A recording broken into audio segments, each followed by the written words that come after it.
Assalamualaikum warahmatullahi wabarakatuh. Sabahul khair ayat tullab wa talibat. Kaifa halukum al-yawm? Alhamdulillah qadarna 'ala al-ihtifal fi hadhihi al-fursah رغم على أننا لم نقدر أن نجتمع مباشرة وجها بوجه. أيوة، بداية لهذا الدرس حين نقرأ القرآن عسى الله أن يعطينا العلوم النافعة. الفاتحة. آمين.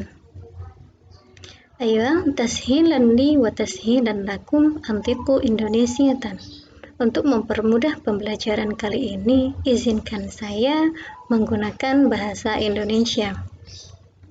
Oke anak-anak, dalam pertemuan sebelumnya, kita telah mempelajari tentang al-hiwar atau percakapan dengan tema yaumiyatuna atau keseharian kita.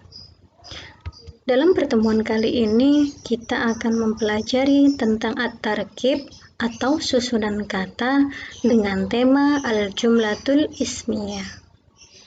Sebenarnya, dalam bahasa Arab terdapat dua kalimat atau dua jumlah, yakni al-jumlatul ismiyah dan juga al-jumlatul fi'liyah. Namun, khusus pertemuan kali ini, kita akan fokus mempelajari tentang al-jumlatul ismiyah. Oke nak, di antara kalian, adakah yang pernah mengetahui tentang al-jumlatul ismiyah? Oke, jumlah ismiyah adalah kullu jumlatin tatarokkabu min mubtada wa khobar, atau setiap kalimat yang tersusun dari mubtada dan juga khobar. Jadi, penyusunan jumlah ismiyah ini terdiri dari mubtada dan juga khobar. Nah, sekarang adakah di antara kalian yang mengetahui apa itu mubtada dan khobar? Oke, silakan kalian perhatikan. Mubtada adalah isim marfu' atau kata dengan keadaan rafa' yang terletak di awal kalimat atau disebut juga sebagai subjek. Kemudian, khobar adalah kata atau kalimat yang menyempurnakan makna mubtada dan disebut juga sebagai predikat atau disebut juga sebagai penjelas. Contohnya, al-madrasatu wasi'atun. Sekolah itu luas. Al-madrasatu sebagai mubtada atau kata di awal kalimat, wasi'atun sebagai khobar atau sebagai penjelas.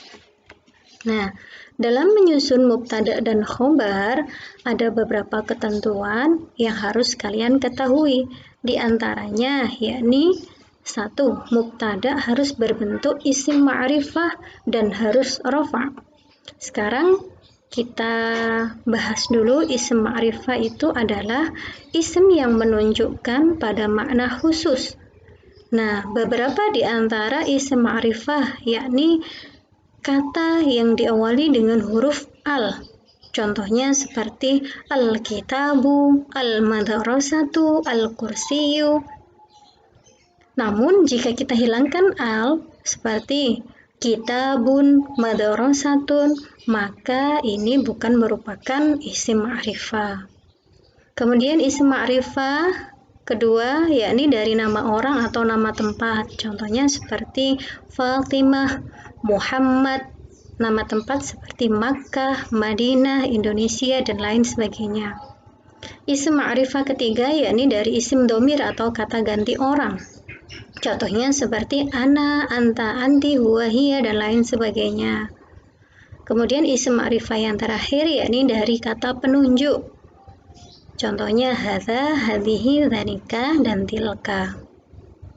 Kemudian syarat kedua, mubtada yakni rafa' atau dalam keadaan rafa'. Rafa' adalah i'rab dasar atau i'rab asli yang biasanya ditandai dengan harokat dhammah.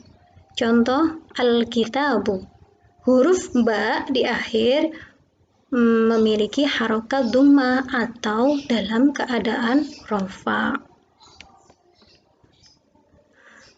Ketentuan kedua yakni khobar harus berbentuk isim nakirah dan rafa. Jika mubtada tadi isim ma'rifah, maka khobar adalah isim nakirah.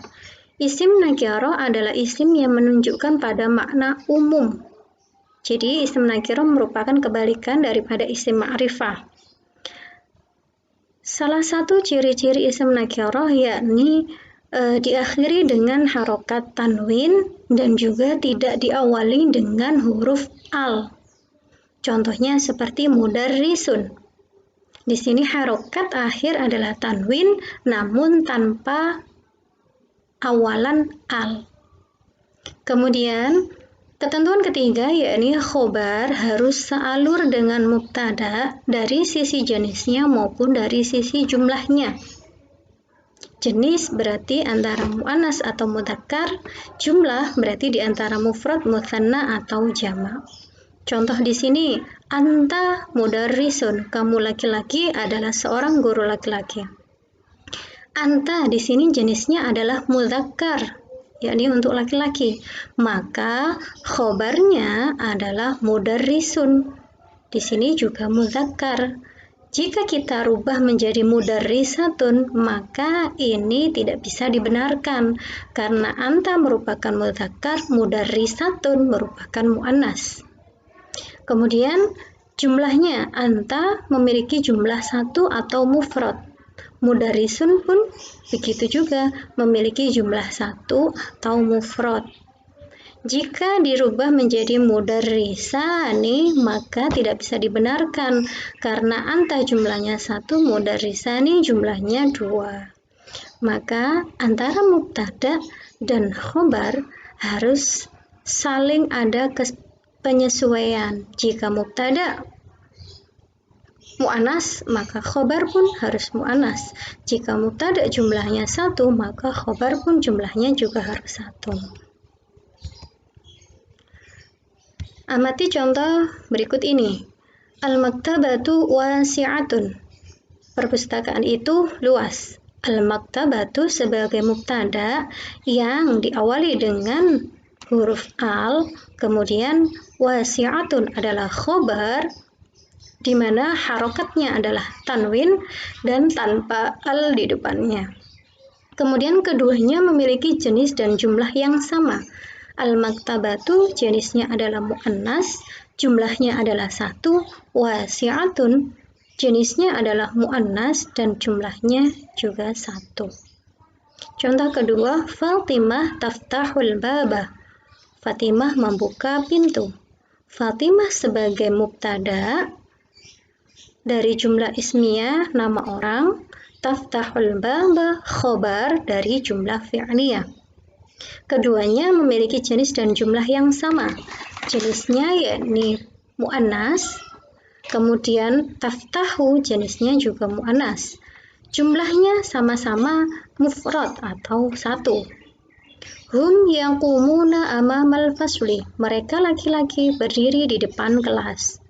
Hum merupakan mubtada dari dhamir.